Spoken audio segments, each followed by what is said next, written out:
Assalamualaikum warahmatullahi wabarakatuh. Anak-anak kelas 5B, kalau tadi kita belajar materi matematika tentang perkalian dan pembagian pecahan, sekarang kita akan belajar tentang kegiatan ekonomi, yaitu jenis-jenis usaha. Perhatikan semuanya. Jenis-jenis usaha. Jenis usaha perorangan. Jenis usaha perorangan diantaranya usaha pertanian. Ya. Sebagian besar usaha pertanian dilakukan secara perorangan. Usaha ini memiliki modal terbatas. Lahan yang digarap petani biasanya terbatas. Ini lahan pesawahan dan tegalan. Nih, ini lahan pesawahan ya. Kemudian, namun ya ada juga usaha pertanian yang dilakukan secara besar-besaran. Ya. Itu termasuk ke dalam jenis usaha perorangan. 2, yaitu usaha perdagangan. Usaha perdagangan juga termasuk ke dalam jenis usaha perorangan. Usaha perorangan yang dikelola secara usaha perdagangan. Maaf, yang kedua adalah usaha perdagangan. Usaha perdagangan yang dikelola secara perorangan biasanya perdagangan berskala kecil sampai menengah. Contohnya toko kecil, warung ya, ini toko kecil ya, seperti ini. Warung, pedagang keliling, pedagang kaki lima, kemudian pedagang di lapak-lapak pasar, dan pedagang hasil bumi ya. Ini merupakan usaha perdagangan dan termasuk ke dalam jenis usaha perorangan. Selanjutnya masih ke dalam usaha perorangan juga, yaitu usaha jasa. Usaha jasa dilakukan untuk memberikan jasa pelayanan kepada pengguna dengan keterampilan yang dimiliki. Banyak usaha jasa yang dikelola secara perorangan. Contohnya nih, salon ya. Ini salon kecantikan ya. Kemudian bengkel,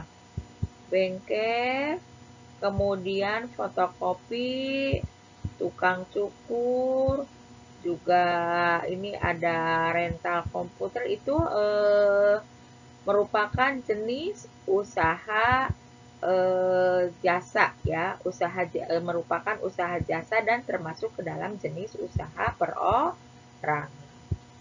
Yang keempat masih juga usaha perorangan, yaitu industri.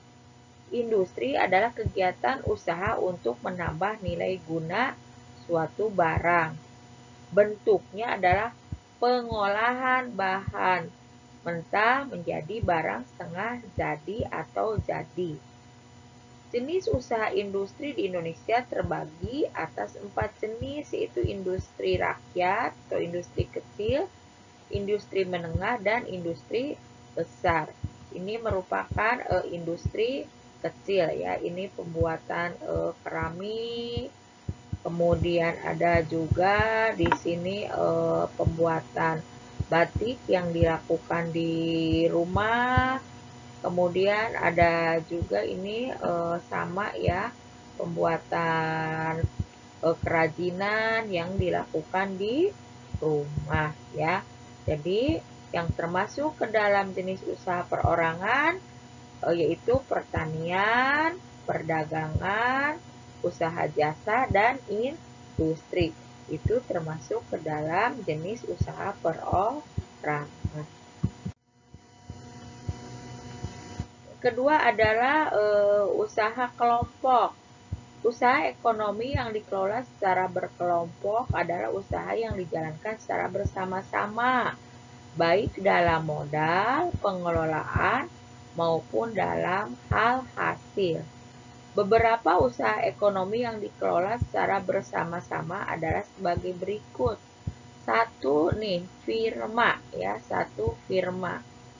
Firma adalah perusahaan yang didirikan oleh setidaknya 2 orang. Setiap anggota firma mempunyai hak untuk bertindak atas nama firma. Ya, jadi firma merupakan jenis usaha bersama.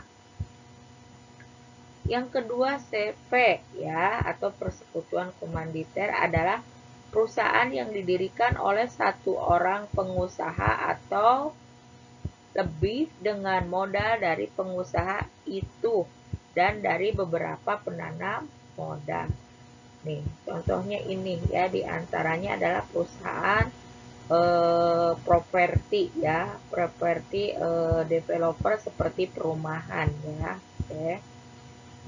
Jadi firma CV itu termasuk ke dalam usaha bersama ya. Selanjutnya PT atau perseroan terbatas. PT adalah perusahaan yang modalnya diperoleh dari penjualan saham. Saham adalah surat berharga sebagai tanda keikutsertaan menanamkan modal dalam perusahaan ya. Sekali lagi, PT adalah perusahaan yang modalnya diperoleh dari penjualan saham. Sedangkan saham adalah surat berharga sebagai tanda keikutsertaan menanamkan modal dalam perusahaan. Selanjutnya adalah BUMN atau usaha milik negara. BUMN adalah perusahaan yang seluruh modalnya dimiliki oleh negara. Ada 3 bentuk perusahaan negara, yaitu perusahaan jawatan atau Perjan ini, kemudian perusahaan umum atau Perum ya, ini seperti Damri, dan perusahaan Persero ya, atau PLN dan Pertamina ya. Oke, itu merupakan usaha milik negara ya, usaha milik negara. Selanjutnya adalah perusahaan daerah. Perusahaan daerah adalah perusahaan yang modalnya dimiliki oleh pemerintah daerah. Di antaranya contohnya yaitu PDAM. PDAM adalah perusahaan milik daerah ya.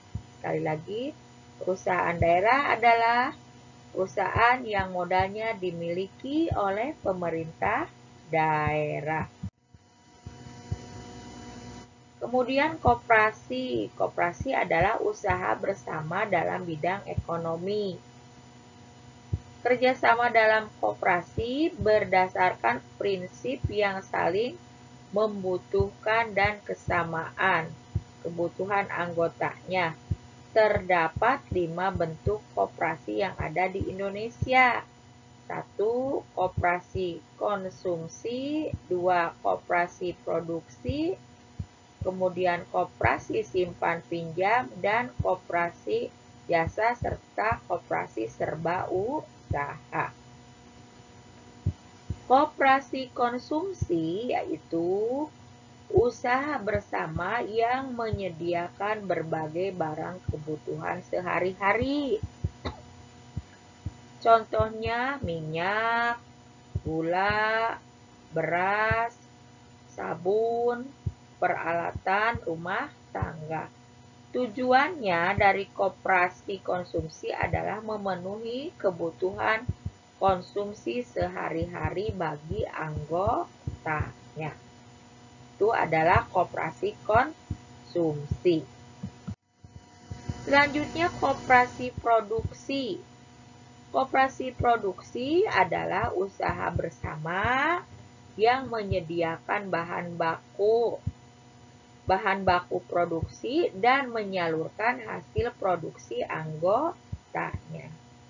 Koperasi ini beranggotakan para produsen atau pengusaha, misalnya pengusaha batik, pengusaha tempe, pengusaha tahu, serta sapi perah. Nih ya, contoh koperasi produksi. Ini pengusaha tempe. Kemudian ini pengusaha sapi perah ya, yang nantinya akan menjual susu ya. Itu adalah koperasi produksi. Selanjutnya adalah koperasi simpan pinjam. Koperasi simpan pinjam adalah usaha bersama yang menyediakan layanan simpanan dan pinjam ya, layanan simpan dan pinjam. Koperasi jenis ini menerima simpanan dari anggota. Selanjutnya, uang yang telah terkumpul dipinjamkan kepada anggota. Ya, jadi koperasi simpan pinjam adalah usaha bersama yang menyediakan layanan simpan dan pinjam. Koperasi jenis ini menerima simpanan dari anggota. Yang selanjutnya, uang yang telah terkumpul dipinjamkan kepada anggota. Kemudian koperasi jasa. Koperasi jasa adalah usaha bersama yang menyediakan layanan atau jasa tertentu bagi anggotanya. Contohnya adalah koperasi angkutan. Selanjutnya adalah koperasi serba usaha. Koperasi serba usaha adalah usaha bersama mengelola berbagai jenis usaha. Misalnya menyediakan barang konsumsi, simpan pinjam, penyediaan bahan baku, dan penyaluran hasil produksi.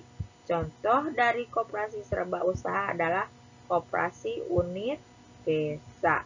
Ya. Demikian pembelajaran IPS hari ini.